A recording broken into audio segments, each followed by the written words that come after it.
And the first order of business on the agenda is the Pledge of Allegiance. And Courtney's got a flag, I think, for us that he's going to pop up here.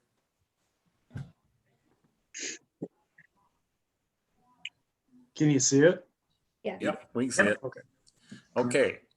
I pledge allegiance to the flag of the United States of America and to and the to the republic for which it stands, one nation, under God, indivisible, with liberty and justice for all. Thanks, Court. Okay, we've really only got one topic on the meeting tonight, and it is a confirmation from the council of the discussion the utility committee had with the developer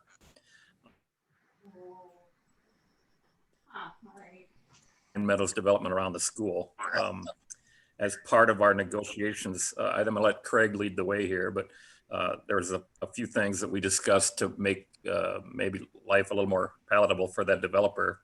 Developing land in today's world is very expensive, and the reason this hasn't gone forth any quicker than it has is because there's just not a lot of people willing to take that risk. So we sat down as a utility committee, Mike and I were on it with Craig and the developer, and we talked about things we can do. So Craig, why don't you outline what was discussed and what's proposed by the utility committee? Sure. Yep. So in the packet, there were a few PDFs of what the developer is proposing to do. Now, this was brought in front of council at the beginning of 2019. So it includes 42 lots, and this is the area west of the elementary school out there. So right now, that entire property to the north and to the west is Bigelow Homes has signed a purchase agreement to purchase that property, and they've got their closing coming up. So like the mayor said, they just wanted to get together with us and ask us about some of the items that would be in the development agreement to make sure that this is feasible for them. So they're just doing their due diligence. And like the mayor said, the utility committee met back in November and discussed some of these items. But does anyone have any questions about what is being proposed? Even though there's not a formal development application in front of us, what Bigelow has said is that they have indicated that they're going to develop that first phase, which would include those 42 lots. So a mix of single family homes and then some twin homes there as well. And there's a drainage ditch that would separate the single family homes from the twin homes or the duplexes. So if you have any questions on what's being developed, just let me know as we run through these. But there were four main items that we talked about. One was the sewer access charge, water access charge, and the storm sewer fees. Now the current rates for those are, for SAC, it's about $6,200 an acre. Water access charge is $2,700 an acre, along with the storm sewer fees at $2,700 an acre. Now, because that first phase does include that large drainage area in there, that takes up quite a bit of land in that first phase. And what the developer was wondering is that if the city would be charging or including that in the calculations for the SAC and WAC and storm sewer. And typically we do not, because we would not consider that developable acres. So we would take that area out of the calculations. So that's what the committee talked about and had agreed upon, that we would bring that back to council and include that in the development agreement, that we would exclude that area, which would become an outlot. So they wouldn't develop that they wouldn't be able to have any homes there. It'd just be some kind of some nice green space, again, separating the single family homes and the twin homes. So the total fees would be around just a little over 100,000 on that 8.6 acres. And so that really isn't any different than what we would, how we would treat any other developer that was looking at developing that property.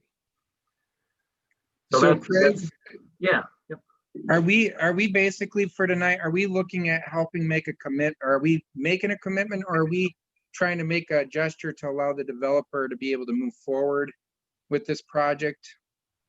Yep, good question. So right now, staff would be looking for direction from the council. So the developer would like some assurances from council, but we're not agreeing to develop the development agreement because there are a lot of items that go into the development agreement, like the warranties, insurance, and things like that. But financially, they just want to make sure that that the council is kind of agreeing to these terms so that they can finish their due diligence and then close on the property.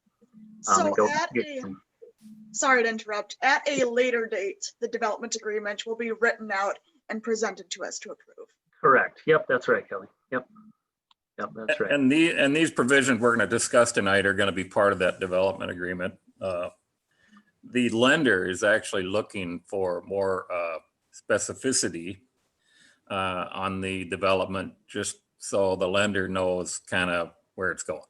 I mean, what he's lending on, and you know, they take risk into consideration and all that. So right.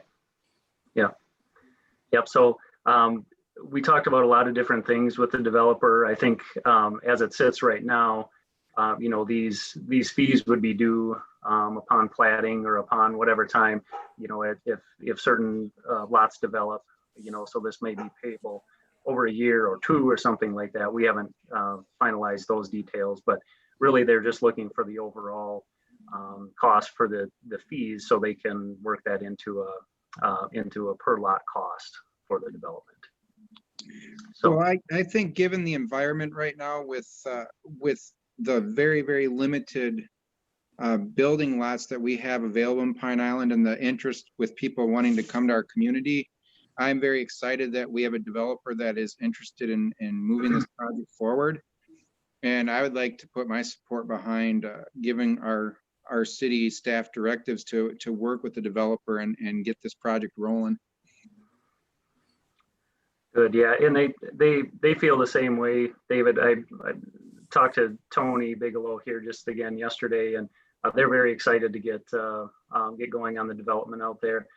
Kind of a loose time frame right now because they don't have everything ironed out yet. But what they'd like to do is move forward with plans, and the plans are pretty much already completed because again, this was done a couple years ago. But they'd like to bring the preliminary plat, final plat, and everything to council right away in 21 and start construction in the spring or early summer of the 21. So they're anxious to get going as well. Yeah. Yep. Mayor, we're looking for a motion of support, direct city staff to continue to craft this development agreement, correct? right, and I think somewhere in the motion it should include the language that that these four provisions will probably be included in that agreement. Those, you know, I don't know if you read them, but that, you know, there's a couple others we didn't discuss, but the road, Paving New Haven Road. and then the dedication of bituminous paths in lieu of park dedication. So yeah, I would think that would be good. And I just so you know, I will be abstaining. I will do a roll call vote. So whenever we get a motion, I'll walk through it here. I'll make, go ahead. Go ahead. Sorry, Councilor Hildebrand. I do want to input that as far as the New Haven Road improvement goes, I have spoken with Mike Bubani, the city's financial advisor, about that. And it was in the city's capital financial plan to do a smaller project in 2021. So this could be that smaller project, and it wouldn't affect anything that we had planned in the city whatsoever as far as bonding a project like that out, since it is on a small scale. Yeah. Okay, I'll go ahead and make a motion of support for this development and direct city staff to work with the developer to create a development agreement with the provisions as they've been presented to us, I guess. Does that work? Yep. We have a That's motion. great. We have a second. I'll second. Second, Jason. Okay. Discussion, questions? Any further discussion or questions? Thanks, Craig, for working on this. I'm excited about it. Yeah. Yeah, thank you. Yeah, you're welcome. No, this is it's going to be a great addition to that area out there. So, yeah. This is not that important of a question, but I did want to note that the road names on there were fun. Is that something the developer comes up with, or the city advises on, or? What was Yep. the question? Just ahead, the Craig. road names. Because you have Elk Run Road and then you have something else. Yeah.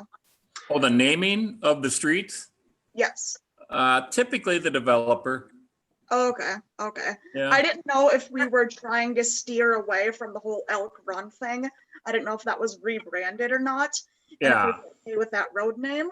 Yeah, I think they would rather stay away from the Elk Run thing. I think Pine Meadows might be the name of the subdivision, and yeah, Oh.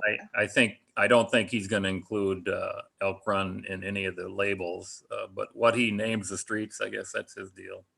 Right. And they're always right. looking for suggestions, so if you got ideas, throw them at Elizabeth or Craig, and he can give them to the developer. I saw Great. Rod Steel Lane was going to print. I'm pretty sure you know that. I think that's a dead end.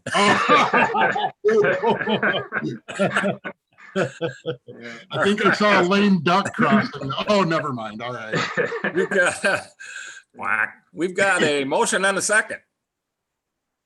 Any further discussion? Okay, we're going to do a roll call vote. I abstain. I'll go to Kelly. Aye. Jason. Aye. Mike. Aye. David. I, I think we're done. Motion passes. Thank you. Anything else we need to discuss? I guess there's nothing else on the agenda. So at this point, I will take a motion to adjourn. I'll move to adjourn. second. We're adjourned. Thanks, everybody. Thanks, Thank you, Bobby. guys. I see you. Thank you. Happy New Year, Council. Yeah, see you Happy New later. Year. Happy Happy New New Year, Year. everybody. Here. Yep, take care. Yep, bye.